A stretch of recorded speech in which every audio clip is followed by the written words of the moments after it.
Here we chronicle the events leading to the collapse of Western civilization. Competing ideologies and the inability for world populations to unify against climate change stalled efforts to reverse the effects of global warming while it was still possible. The ignorance and short-sightedness of scientists, politicians, and populations around the globe led to increasing use of fossil fuels and overexploitation of natural resources. The blatant disregard of these problems led to the destruction of Earth as it was once known and the lives of the people who had caused it.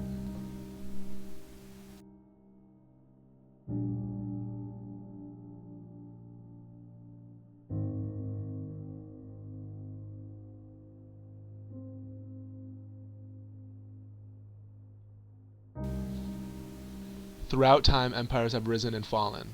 While some of their collapses have been well documented, none have been as detailed as the collapse of what was once known as the Western world. Perhaps the greatest reason for this incredibly accurate account of the collapse was the awareness surrounding it. Never before had a civilization been so informed about its own demise without taking the effort to prevent its destruction. Rising levels of greenhouse gases, namely carbon dioxide, methane, and water vapor, were destroying the atmosphere. Gas accumulation reflected heat back to the surface of the Earth, warming oceans and melting sea ice. Origins of these gases was known to be anthropogenic, with automobiles, factories, and power plants dumping CO2 into the air. Some effort was put into reducing the emissions of the worst environmental detriments, such as CFCs and pesticides like DDT, but the human population remained ignorant and turned a blind eye to the ever-apparent changes.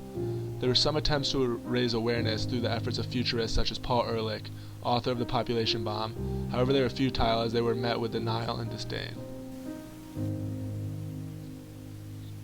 The Anthropocene period began in the 1970s. Around this time, many scientists of the day began to realize models for predicted climate looked bleak. Some suggested this poor outlook was due to humans, but few listened. The Penumbral period, beginning in 1988, marked a shadow of anti-intellectualism that fell over the once enlightened techno-scientific nations of the Western world during the second half of the 20th century, preventing them from acting on the scientific knowledge available to them at the time and condemning their successors to the inundation and desertification of the late 21st and 22nd centuries. Although this is known as a dark period of denial, deceit, and ignorance, steps were taken in attempts to change what had been broken. Governments commissioned agencies to discuss and implement possible solutions. The Montreal Protocol, created by Canada in 1987, became a benchmark to control ozone-depleting substances.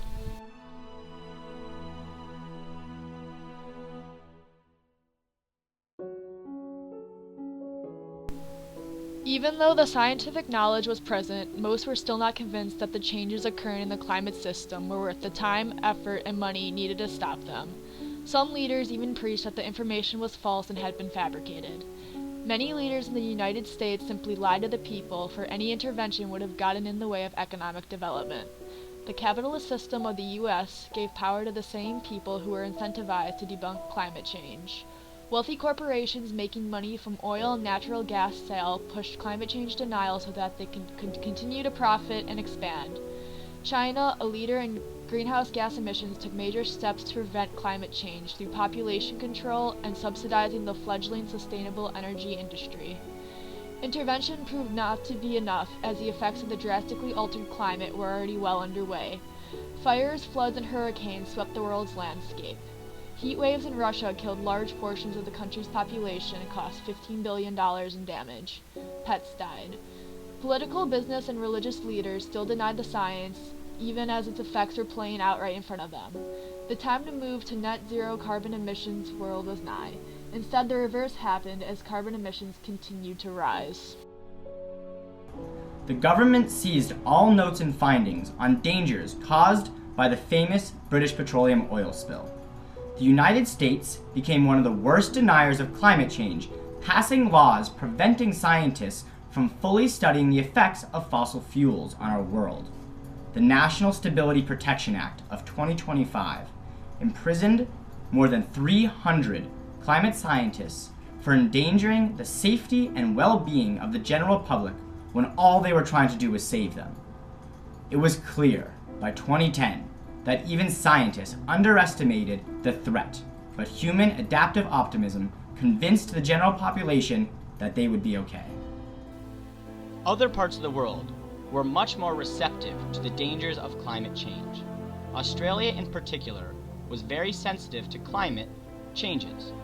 Two Australian scientists, Clive Hamilton and Paul Golding, encouraged countries around the globe to recognize the issues in front of them. Climate scientists saw proof of climate change in their respective fields, but no individual felt knowledgeable enough to speak to the whole issue. To solve this, the Intergovernmental Panel on Climate Change, or the IPCC, was established to unite scientists from around the globe with diverse specialties to be centralized voice on climate change. The scientists were so focused with not being wrong, they didn't let themselves see the truth. The panel failed to speak in a clear, unified voice. Unless something was provable with over a 95% certainty, a metric almost unachievable for an issue as complex as climate change, the scientific community would reject the claim. Proof was ubiquitous, but so was denial, and the vital issue, however hard to quantify, kept growing.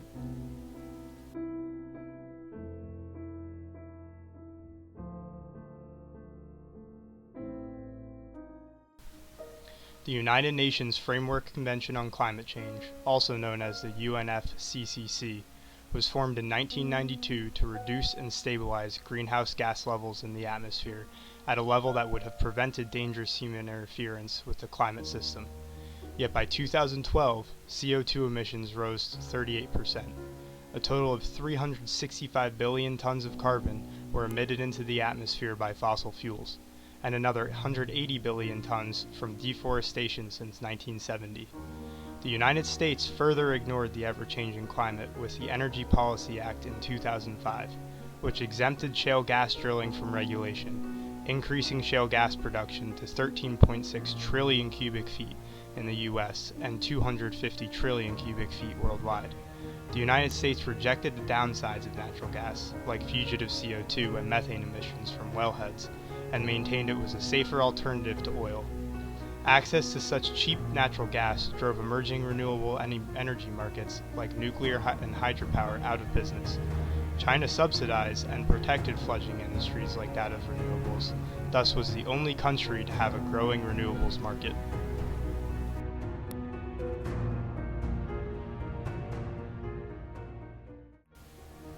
By 2007, the illustrious Northwest Passage, a sea route through the Arctic Ocean connecting the North Atlantic and Pacific Oceans, became fully navigable due to the melting of sea ice, previously in the way.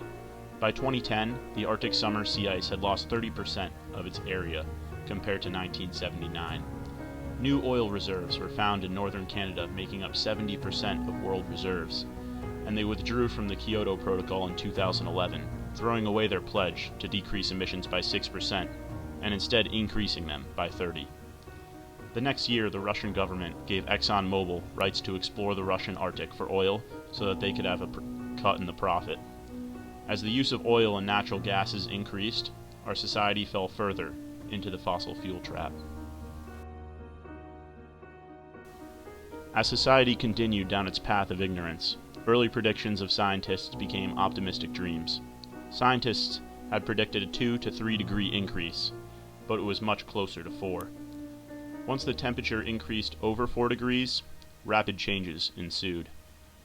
By 2050, massive heat waves and droughts became the norm.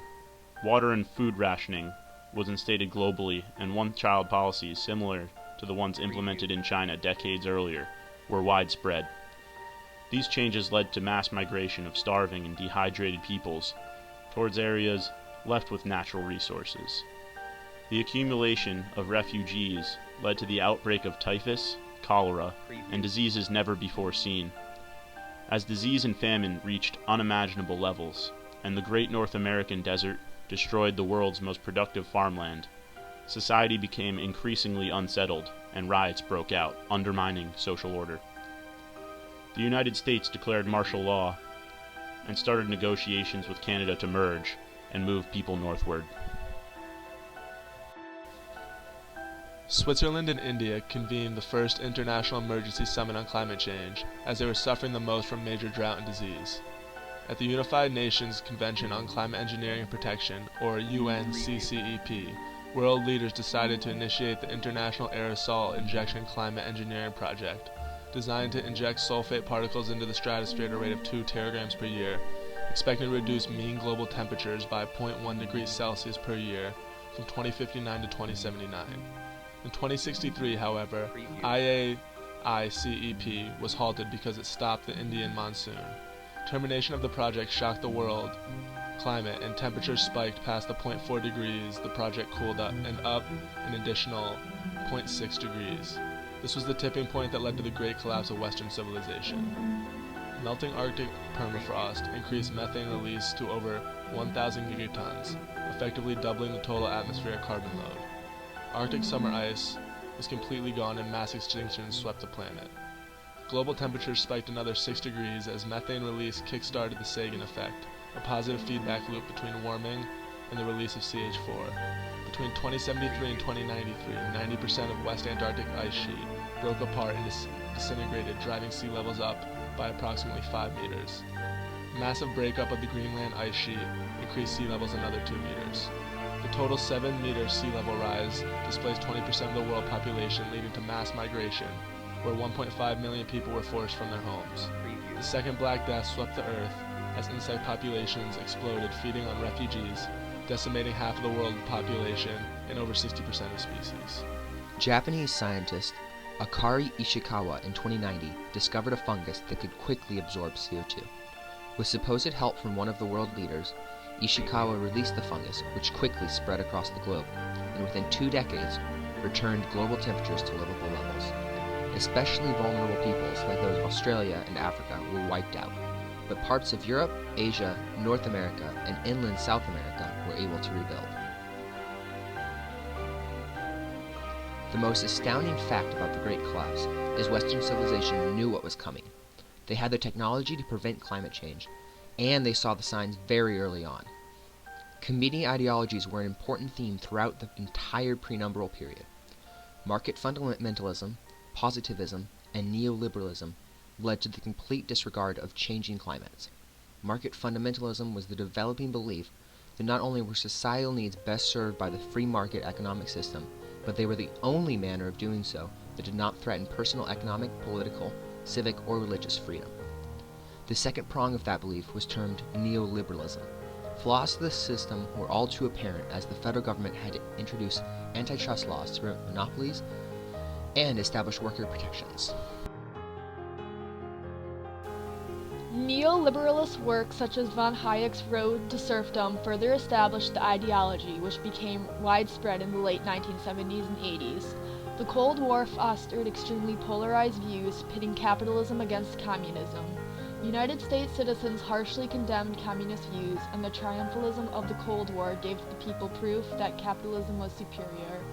Industrialists and financiers capitalized upon this, spreading the view that if capitalism was actually superior, the best form must be its purest. Von Hayek himself didn't believe in this extremist view, recognizing legitimate and even necessary realms of government intervention. 20th century scientists saw themselves as positivists, holding the ideology that through experience, observation, and experimentation, one could gather knowledge about the real world, and that knowledge gave the holder power.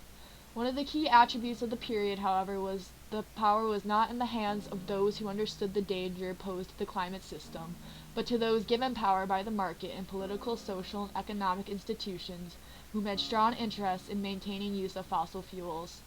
They released propaganda to the media and established think tanks, often quoted as climate scientists, which undermined the urgency of the situation and the authority of scientists who thought it inappropriate to speak on political questions.